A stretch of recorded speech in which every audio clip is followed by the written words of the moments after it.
now, when I left the scene. So I didn't know that there are some people that were bringing those people that worked with me that they gave some gift to the hospital, but they never set their eye on me. So, they were worried what actually happened, that there is somebody they were looking for.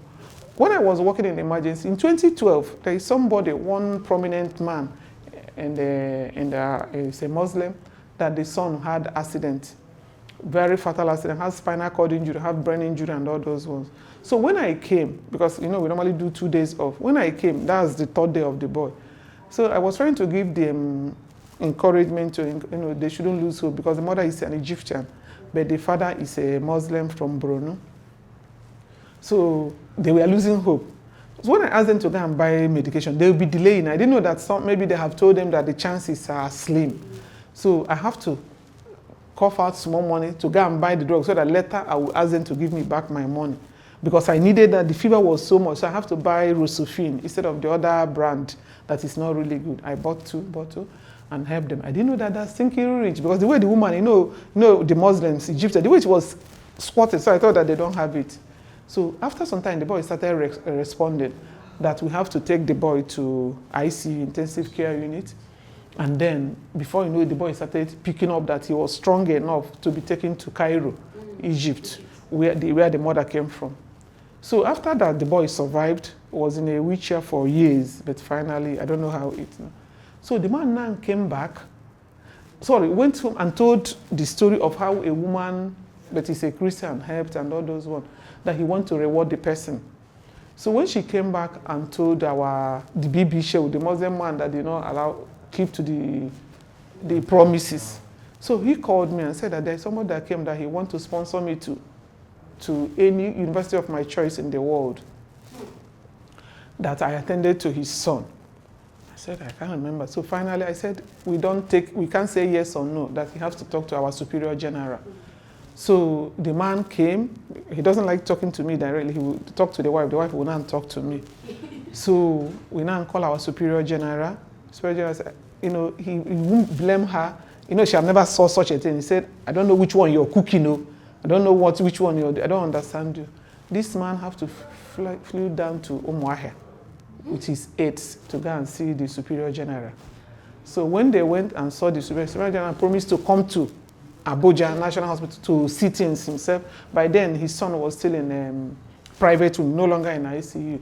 So when he came, even his people now became my principal. Why is it that Christians are coming too close to this day? All their big people will see their plenty people following them around. So when he came, reluctantly, my superior now said they can get the university. They asked me, I said, I don't know any school. So the wife now got school for me in UK, and then got in Germany. I said, since I have done some course in UK, let me go to Germany. But even though I will now, so then the BBC will now call me and say, don't go. I will not allow you to do your specialization. So I said, no problem, I will think about it. So my school fees then was 16,000 euro. Only school fees for 1 year. Then my accommodation was 1,200 euro. So, but be that, 1,200 was, I think it's not for the whole year, but that's what they asked them to pay and other things when they got it. The man paid the money immediately. He paid to this. So in the course of, the news now spread everywhere, and there was a problem. His people started threatening him.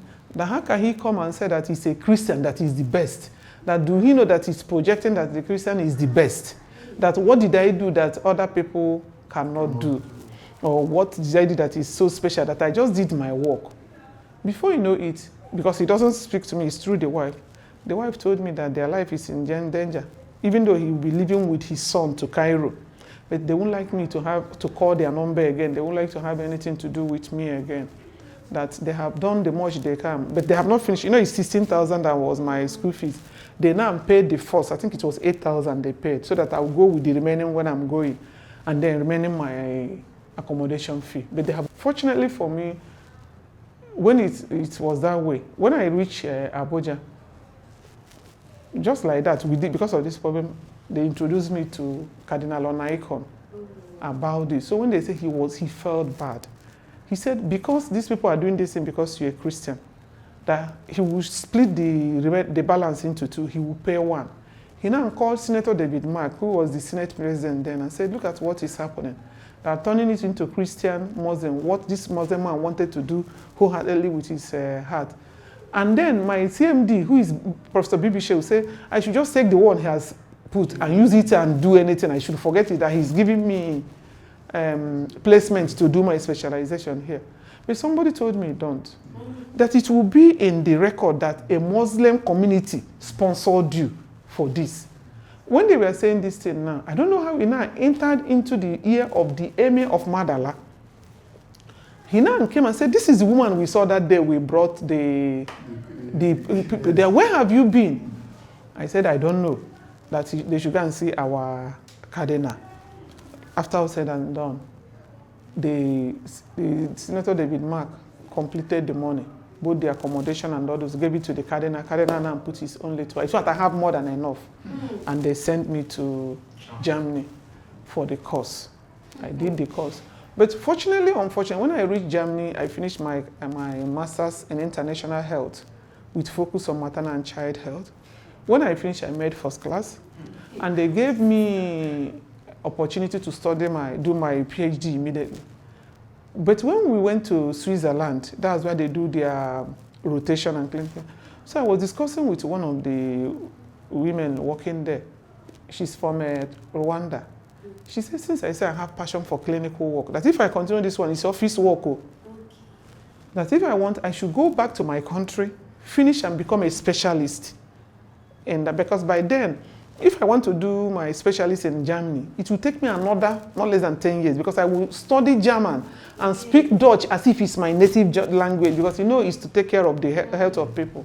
So because of that, I decided not to. And the UK own, I don't trust them. They might frustrate me. So I decided, because I did my field work in Malawi. Okay. So when I did my field work in Malawi, I bonded with the University of Malawi, who also wanted me to continue with them. But I said, yes, I will make money for the congregation, but I might not be fulfilled.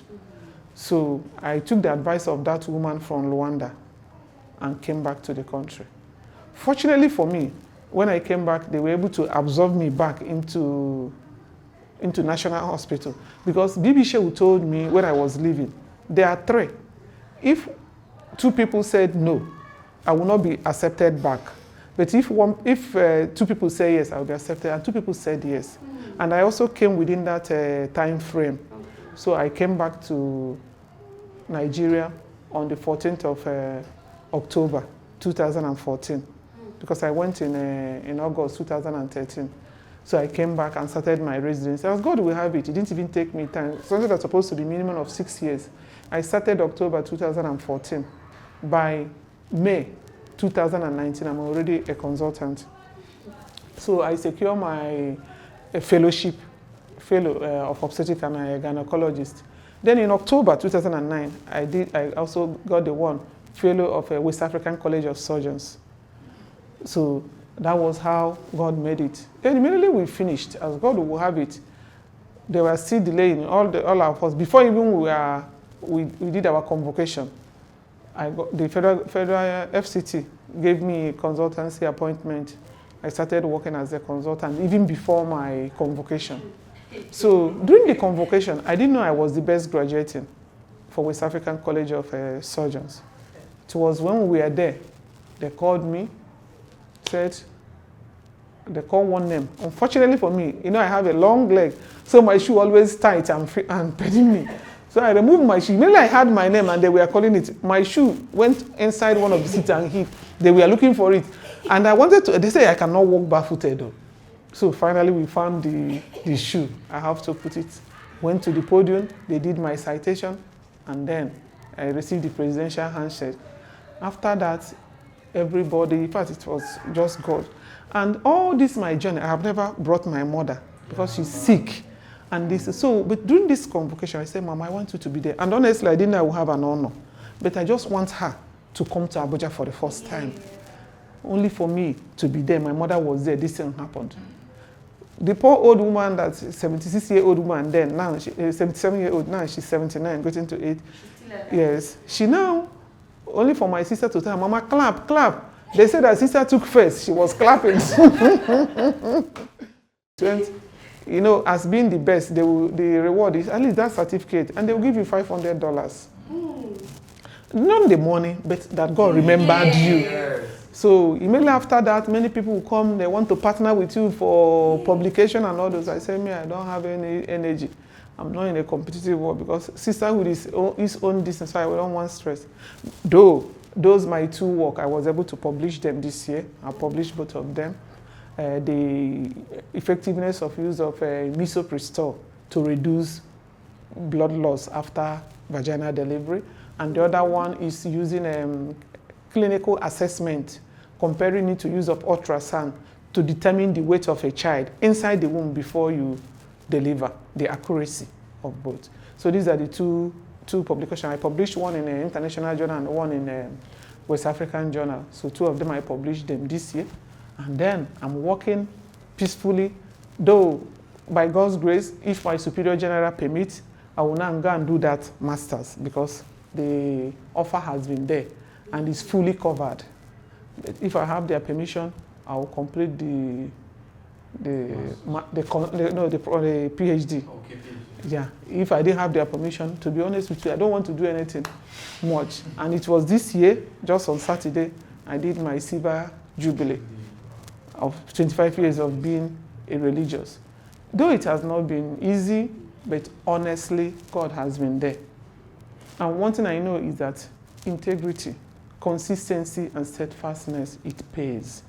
Initially, you'll be thinking that it's so hard because you will receive a lot of friction, a lot of, but it's still, persistence will still earn you what you want because it has not been easy. But I like anything I'm doing, I do it well. Since I become a doctor, I have never joined in any strike. Reason for this is that, why should I? I'm a religious. Not that what government are doing is good. They're not doing well. But as a religious, there is something that must differentiate me from others. So I must be there. I don't go on strike, no matter what. Before I went for this, our compulsory 3 weeks retreat, I was working. I was doing my surgery. When I finish my surgery, I sleep in the hospital because we don't have any doctor to monitor your patient for you. Even though it started causing a lot of problem for me, they think that maybe there is something, but later they found out that I don't want any favor, but this is my promise, this is my vow, private vow to God, and I want to maintain it. So far, that's how I'm doing it. Unfortunately for them, a day before I traveled, somebody now, I don't know, maybe to call it favor, he said he want to do. He did the surgery, because he thinks this he didn't sleep to monitor the patient. The patient died. Which is so pathetic, but unfortunately I need to travel the next day. I'm not even aware. I was already in the southeast when they told me that they lost the woman, possibly because of poor monitoring. So that's it, my life journey, and that's the much I can say that God has been there for me. But despite God being there, you must really play your own part.